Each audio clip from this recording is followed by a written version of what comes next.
So if you're building anything serious with LLMs right now, you know this feeling. You get everything working, it's powerful, and then you just hit a wall. You hit the deployment wall.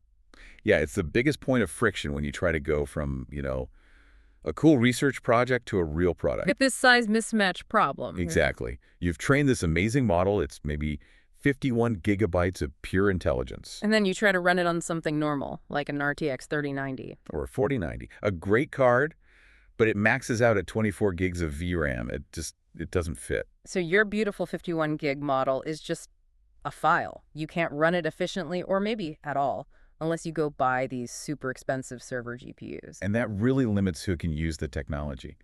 Which brings us to the solution we have to talk about today, quantization. Okay, so what is that exactly? The best analogy I've heard is it's like JPEG compression, but for the AI's brain. I like that. Yeah, so you take a 50 megabyte raw photo, you can press it to a 5 meg JPEG.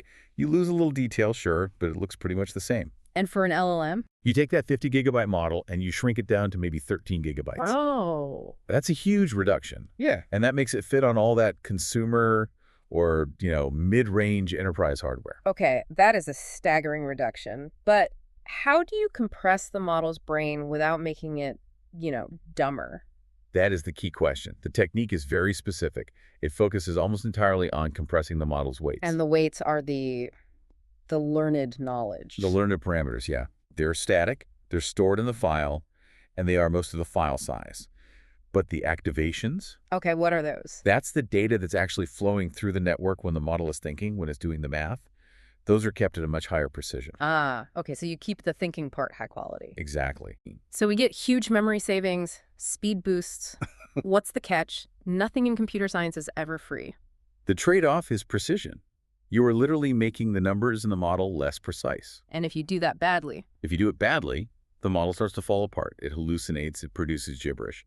But if you do it well, the quality loss is so small that only a benchmark can detect it. So for anyone listening who needs to get a model into production like today, let's just lay out the default recipe. Just shopping list, I like it.